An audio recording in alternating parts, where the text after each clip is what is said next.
Good morning, Deify here, and welcome back to Katawa Shoujo, where, we just finished. You know what? I can't help it. We did it! Yay! Hisao is living every high school boy's dream, unless you're one of those people who did it in middle school, in which case, it's probably still pretty good if I had to guess. And I would assume now we're waking up next to Hanako. Oh, yes? Yeah, okay, this is Hanako's room for sure. My eyes feel heavy as they slowly open, the light from outside making me blink a bit to let them get adjusted. My body feels like lead and my head feels just as heavy. Waking up to an unfamiliar ceiling is an uncomfortable feeling. It reminds me of the first time I awoke to the dimpled white tile ceiling of the hospital. It's only after spending a few seconds staring up at it that I realize where I am. This is Hanako's dormitory room. I feel as though my heart stopped again, as the events of last night rush through my head, blood rushes to my cheeks, and I shut my eyes once more. There's very little point to getting myself worked up this early though, so I try to push such things out of my mind for now.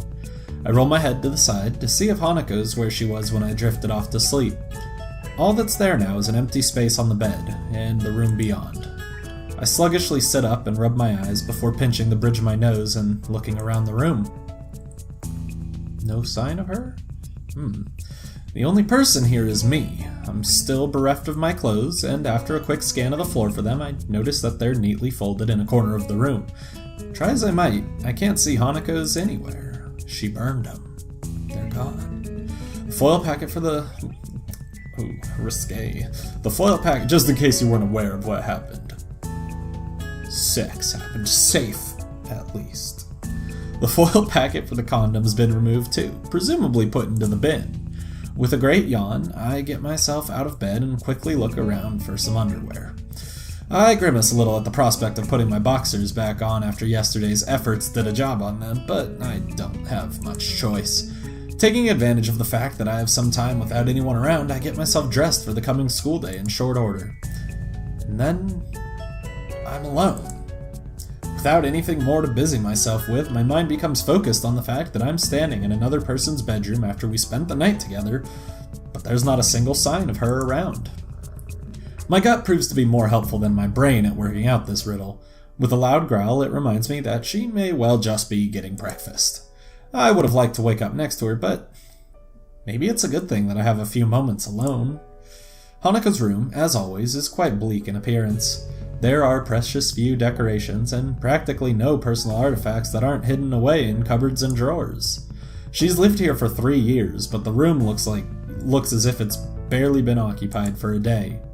I shouldn't overthink this. She might just like living this way, as some do. Having the ability to put such low stock in physical possessions does have its advantages, but even so, it feels a little disconcerting given her past.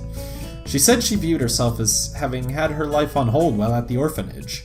She certainly lives as if she still does, but after what happened last night, it's pretty hard to imagine that she still thinks that way. The sound of the door handle cracks through my thoughts, and I turn to face it. Sure enough, Hanako comes through and shuts the door behind her. She has what seem to be 2 microwave instant meals in her hand, so this is a little difficult. Morning, Hanako. Morning. She gives a little bow before making her way to her desk, setting down both plates. I can now see them to be small sauté dishes, I don't know that. Their contents steaming, with a fork stuck inside the rice of each. I give thanks to her for bringing them in, and we each take one and get down to eating. She sits on her desk chair while I sit on the side of the bed. I don't like talking while eating, so the silence between us isn't annoying in and of itself. It's the fact that it only exists because we don't quite know what to say to each other that's off-putting. Hanako glances towards me every so often as she eats. I only notice her doing so because I'm doing just the same thing. We're eating together as if we were a couple. We even had... Okay, second time in case you weren't aware. We even had sex last night. The first for the both of us. Something feels wrong, though. Maybe that's why we can't even say a word to each other as we finish our plates and leave them in the sink. Maybe that's why we leave Hanako's room without holding hands or making small talk. Maybe that's why it feels as if we're further apart than we've ever been before. We enter the classroom together, neither of us so much as glancing at each other. Just after we do so, I realize that this may have been a mistake. Shizune lifts her eyebrow at the sight, her suspicions raised. We reach the center aisle between the classroom's desks and look to each other. I'm not quite sure what I should say. Does she want me to address her as a girlfriend? I didn't think our relationship was... Oh. That's why this feels so strange. See you. Okay. Very awesome. I awkwardly hold up a hand as we part and take our seats at our respective desks. I can't even look back to her out of embarrassment. I feel like the gulf between Hanako and me is because of me. Oh gosh, she's just peering in on the side. Shizune begins to make her way towards me, but then Muto enters the room. Whew, saved. I'm thankful for his arrival being so well timed, drawing Shizune and her questioning away to wait for another time. I wouldn't have been able to answer her anyway. I like Hanako, but I've never told her what my feelings for her are. Hanako never said she saw me as anything beyond a friend, either. Yet, despite that, we slept together. Just in case you were wondering for a third time, alright? Okay? I don't think I can make it any clearer at this point. The bell to signal the beginning of lunch rings out. Muto is taken a little off guard, his chemistry lecture being cut off mid-sentence, much to his chagrin. For the entirety of the class, his rambling has passed through one ear and out the other as my mind mulls over the question of Hanako. For some reason, I thought it was using class as like the collective noun, so it was saying the entirety of the class wasn't listening. But it's no, the entirety of the class, period. I wasn't listening. Got it. English. Why, though? I can't get her out of my mind, and by now I've managed to wind myself up about it. I realized that she never said yes to what we did. She didn't say no either, but would she have been able to? She's extremely submissive at the best of times, and no doubt it took her a gargantuan effort to show me her scarring. I decided to try and at least make conversation with her. That would be better than the monosyllabic communication that's been the most we've managed between each other so far today. I walk to her desk, intending to chat, but she awkwardly blushes and looks down even before I've come up to her. I take a breath to speech, but find myself lost for words. What in the world should I say to her? Hearing approaching footsteps, I turn to see Shizune and Misha already making their way towards us, no doubt with the intent to start asking troublesome things. A couple of other classmates are looking at us and gossiping between themselves as they throw sidelong glances. They must also have noticed Hanako and me coming in together earlier. I open my mouth to reassure Hanako, but she preempts me. I've got to go do something. She gets out of her chair and dashes for the door. A couple of the books and pens that were on her desk are sent falling to the floor in her rush. Not many people seem to care about this event. A few look around to see what all the fuss is about, but go back to what they were previously doing soon after. I'm left despairingly looking at the door that Hanako disappeared out of. The idea of running after her passes through my mind, but I'm fairly sure that Hanako can run faster than I can. And besides, what would I say to her once I caught up anyway? Eventually, I simply crouch down and begin picking up the items that had fallen to the ground from her desk. I feel low in every way, even physically, reduced to this as students pass by me on their way out of the room. I feel a tap on my shoulder. Sweet, just awesome. This is what we need right now. I look up to see Shizune and Misha looking at me. Curiosity about the situation written on their faces, mixed with a slightly apologetic look at the idea that they were partially responsible for what just happened. Hee-chan, if we can help at all... I just shake my head. This isn't a matter for them, and from Shizune's expression and the tone of Misha's voice, I think they know the same thing. Oh, well, that was simple. Don't sneeze, though. I would prefer not to. Shizune acknowledges my response and gives a solemn bow before making her way out of the room. Misha soon follows her out, obediently following her role as Shizune's shadow. I pick myself up, books and pens in hand, and place them inside Hanako's desk. With the classroom now empty, I end up just leaning against her desk and thinking to myself in silence. Feels like there's a complete emotional disconnect between Hanako and me. We haven't known each other for all that long, and despite wanting to start going out with her, I really don't know that much about how Hanako views things. I've been studying as hard as I can for exams, but I still don't feel like I have any real sense of direction behind it. I tried to be a friend to Hanako, even if I couldn't tell her my feelings, and all we've done is drive each other apart. I couldn't even write a letter back to the one girl who ever loved me, Iwanako. What should I do? What can I do? I simply don't know the answer to either of those questions. I do know that nobody else can help me with them. Just going back to the way things were would be enough to make me happy, but I know that it can never happen. Something changed between us last night. Maybe it changed beforehand, and it just came to a head then. I know that there's a wall that Hanako has between me and her. I've been hitting that wall every time I've tried to interact with her on any level. But now I'm beginning to think that I have my own wall between us just as much as she does. She had to practically drag my past out of me, and mine was much less traumatic than hers. I want to say it's because I haven't had long to adjust since my heart attack, but I know full well that would just be an excuse. The one time I can recall when it really felt like she was opening up to me of her own accord, when we were playing billiards in the city, I was the one who stopped her from going any further. I want to know Hanako better. I want to save our friendship, if not begin a real relationship with her. My mind begins to tick as I sit against her desk, thinking to myself in the empty classroom that we've spent so much time in together. I have to talk to Hanako. I pace around in the park, feelings of anxiety rolling over me. Every so often I reach into my pocket to take out my phone, but each and every time I hesitate and end up slipping it back in. If this were any normal situation, I wouldn't be cutting classes. Unfortunately, it isn't, and so I find myself in the town below the school at 2 in the afternoon. Ever since I've met Hanako, I've been the only one to initiate everything between us. The one that started conversations, went to her wherever she was, and suggested what we should do. Today, this once, I don't want to be the only one doing that. My hand dives into my pocket once more. This time I quickly navigate to the texting menu before I have a chance to change my mind again. Hanako, if you want to talk, I'll be at the park in town for a while. Fighting a last measure of doubt, I thumb in my message to Hanako and press the button to send it. And now, I wait. My part in this has been fulfilled. What needs to happen now is for Hanako to make the decision. It would be meaningless for me to drag her here. She needs to decide for herself whether she wants to meet me.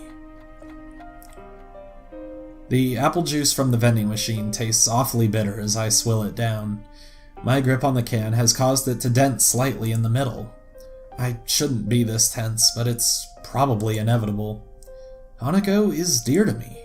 What happened in the last couple of days has put a lot of pressure on us both. The idea of losing all that progress we've made and coming closer to one another, and losing our friendship as a whole, is deeply unsettling. But even then, I still don't really know how close we are. We may have had sex, but before that, all I knew us to be was friends. Maybe we're more than that, but if so, I never realized it. Maybe that's why I feel so uneasy right now. I don't understand Hanako, despite all the time we've spent together. The minutes are ticking by, and I still have no idea whether she'll show up. Well, I think that answers that question. It's really hard to try and make jokes in this commentary, because I'm like, okay, this part is super serious. Can't handle it. Hisao? I pause for a moment, almost not believing that I'm hearing the voice I'm hearing. I drop the can and stand up with a start. Hanako. We look at each other for a few seconds before Hanako becomes too embarrassed to maintain eye contact. and begins to nervously fiddle with the roughly cut lock of hair covering the side of her face. When I went to see Hanako in her room by myself after her breakdown, I had no idea what to say. That was fine then. All either of us wanted was each other's presence. Now, though, I feel like I need to talk to her directly. I want to break down this wall between us before it forces us apart for good. Hanako, what we did that night, how should I interpret that? Hanako stops playing with her hair and looks at me, her head cast slightly downwards. She looks ashamed, which is probably a good mirror of how I would look now if I weren't so concerned. I thought you might eventually go away if I was only someone you needed to protect. I thought that if I let you do that, you might see me as someone more than that. My first reaction is disbelief, but I did do it with her after all. I had plenty of opportunities where I could have stopped things, stepped back, and questioned what we were doing. In the end, though, I didn't. A horrible feeling rises in the pit of my stomach. She offered herself to me because of what she thought I wanted, and now it feels like I took advantage of her. She may have been willing, but only under false premises. I've never been good at hiding my emotions from physically showing, and now is no different. Hanako looks down once more, a strange mixture of depression, regret, and sickness written to her face. Thick silence hangs in the air, save for the breeze blowing through the trees around us. I knew you couldn't look at me that way. Hanako's words are said in little more than a whisper, seemingly directed just as much at herself as to me. In what way? What do you mean?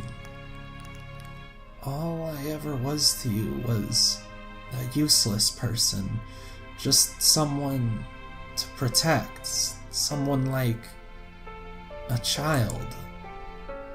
I wanted to be more to you than that, but after so long I got used to it.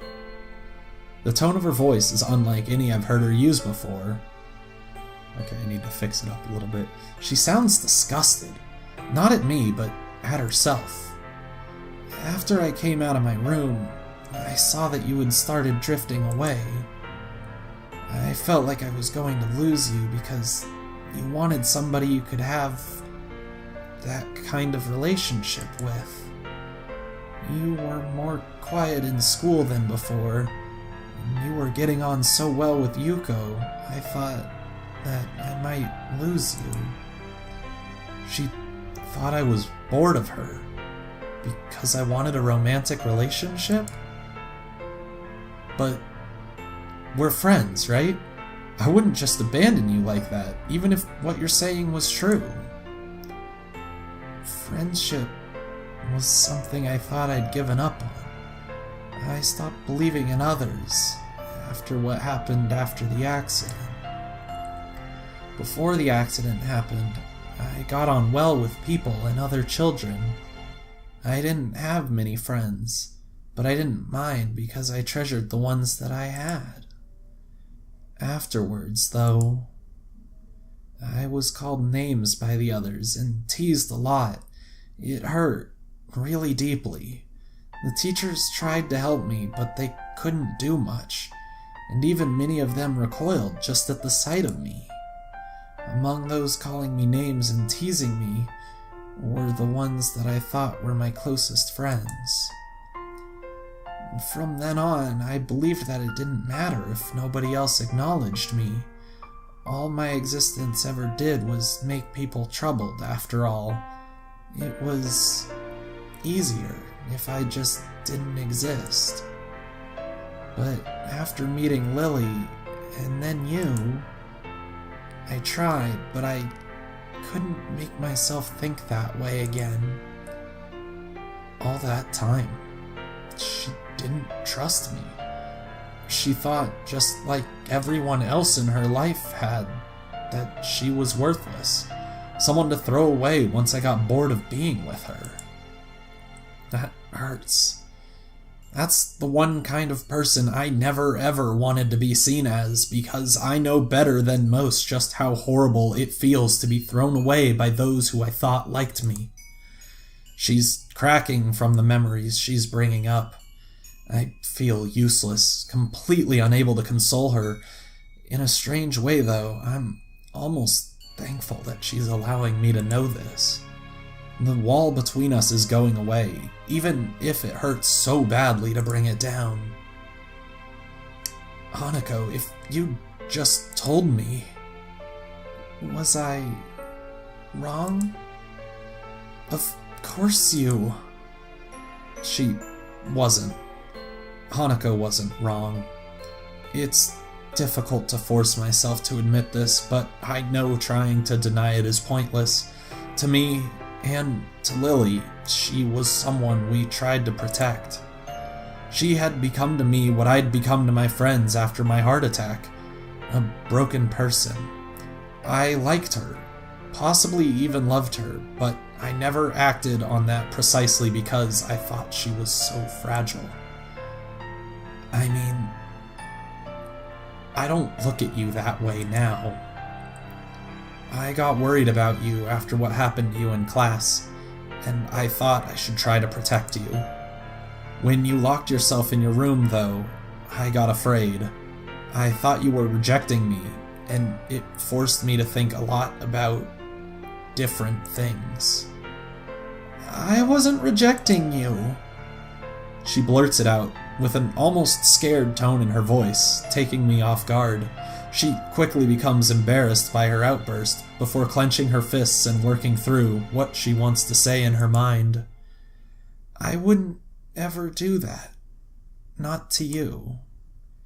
Even though I was scared, even though I tried to push you away, you still tried to get closer to me. I locked myself away because I was just a burden to you, to Lily, to everyone. Every birthday was the same. Everyone doing their best to pretend that I mattered. Everyone pretending everything was all right for that one day of the year. I didn't want to exist, but they wouldn't let me. Even after meeting Lily, everything was the same. I was as useless as I'd always been, unable to do anything for her or for myself. I didn't want to be the same way to you. Lily and I were completely wrong.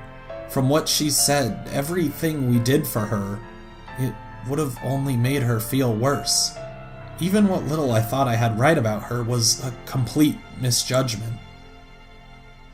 After you locked yourself in your room, I decided to try to work out my past as well, and sort out my future. I didn't know how to deal with the things I'd lost by coming to Yamaku, so I was trying to sort them out myself. I thought it would help us become better friends if I did that. Silence hangs in the air again. I try to keep looking at her, but I can't. I feel really low, and though I want to apologize, I don't know how I possibly could. I hear her take a deep breath and only look back to her after hearing her drop to the ground. The sound... Oh god, I can't. Oh, I can't handle this. The sound of her crying breaks my heart. I know I'm responsible for this, and I know that I can't do anything to help her. If Hanako feels ashamed, then I feel all the more so. I rush to her as tears continue to roll down her cheeks unabated, wrapping my arms around her. I don't care about how I must look anymore. I just want to be close to her right now. I'm sorry, Hisao. I've messed up everything. It's fine. Everything's fine. I'm the one that should be sorry. I was meddling around behind your back, and I never told you anything. I can feel my grip tightening on Hanako as my vision blurs. I can't be bothered trying to hold back now. I have to force my words out as a lump begins to stick in my throat. To tell you the truth, Hanako, I was scared. For the first time since my heart attack, I was really scared. Isao? I lost so much when I came to Yamaku. I was depending on you, more than I ever thought I did. Even now, I still have that hole inside me. After losing my entire life and everyone I'd known, the thought of losing you as well.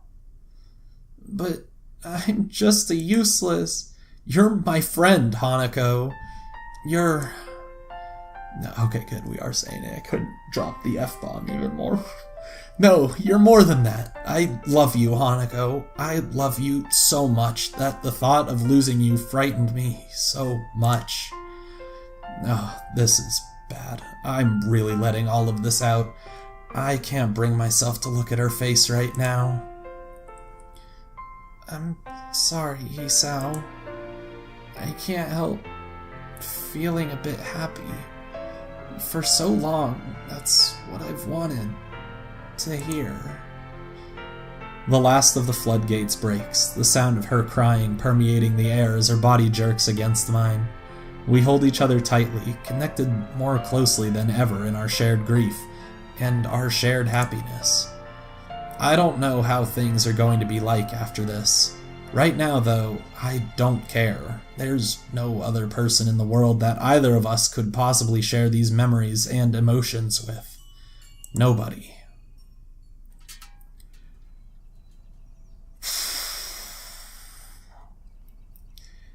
After dropping the dirtied can into a bin next to the bench, I take a seat beside Hanako. She puts away the handkerchief I gave her to clean herself up, which hasn't helped much. Then again, I doubt I look much more presentable. Even now, I feel emptied and a bit embarrassed after letting my emotions out in public like that. It's not a bad sensation, though. I think Hanako feels the same way, too. Have you calmed down a bit? Yes, thank you. For a while, we just sit and take our time before talking again to one another. We both need a little time to collect ourselves. The weather is nice at this time of year. Yeah, it is. I close my eyes for a moment, relishing the feeling of the sun's heat and the cool breeze against my face. The weather really is nice today. Really, really nice. You know, I don't really want to go back to classes right now. Do you? She shakes her head as she finishes wiping her eyes with her cuff. The small smile she gives is nice, and it's a reminder of how earnest it can be. Smiling for other people might be a completely normal everyday thing.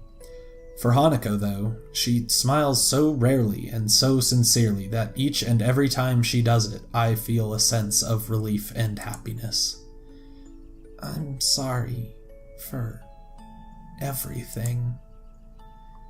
It's okay. I think we both have a bit to be sorry for. I know that. I'm too shy. I know you don't want me to be. I don't think I can. You can change, Hanako. I know that because even in the time I've known you, you've already changed. To be honest, just being able to sit here and talk to you like this means that you've changed a lot since we first met. But I can't be like that for anyone else. I don't have any plans for after school ends either. Hanako's confidence begins to slide down again, but I think that now I can finally talk to her as an equal. I can do it because I know that we're just the same in so many ways. Just give yourself time, and I think you'll be able to achieve what you want. I'm sure that you'll be able to do it. I can see you've been trying, and I have faith in you. And you can depend on me if you feel like you need someone to support you, you know? But I can't ask that of you. You can, because that's exactly what I'm asking of you. I'm going through the same thing, you know. It's called love. Hanako smiles before I get off the bench and dust myself off. She does the same in short measure. I'm kinda hungry. Wanna grab something to eat? She nods vigorously. The way she's smiling, the way she's acting, and even just the general air she gives off. I feel as if this is the first time I've seen her genuinely happy. We both make our way onto the street, walking beside each other. Isao? Yeah? I think I don't really understand you. I don't think I understand you either. I believe that's fine, though. There's not a single hint of despair in our voices. Not understanding each other is only natural. The walls we set up between ourselves couldn't possibly be broken down in a single day. But that's fine. As long as we take it day by day and try to understand one another, I think everything will be okay. As we walk down the street, though, Hanako's eyes flick to my face and back to the street repeatedly. Something on your mind? You look restless. She slows before stopping completely. When I turn to meet her, she takes a long, deep breath, looking at my face intently. This expression, I saw it once before on her face. Just once, when I accidentally surprised her in her room. I think I have something I need to give you. What is it? You don't need to be evasive about it. I wanted to give you this for a long, long time, but now that I need to, it's too embarrassing. Don't worry, I'll accept it, whatever it is. She gives a sweet, bashful smile before taking my shoulder in her hand. Then, please accept my first gift to you, Hisao. Hanako?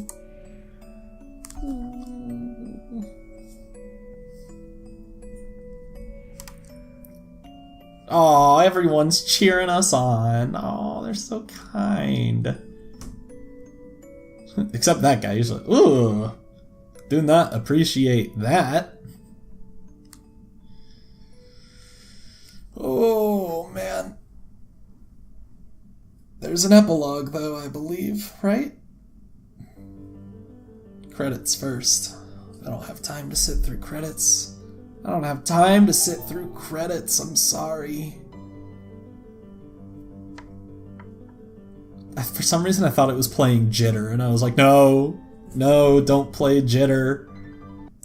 Okay, I'm sorry. Oh, no, that's it. I thought there was an epilogue, but hey, we did it. We got the good ending with Hanako, and honestly, that timed this episode just perfectly at about 32 minutes.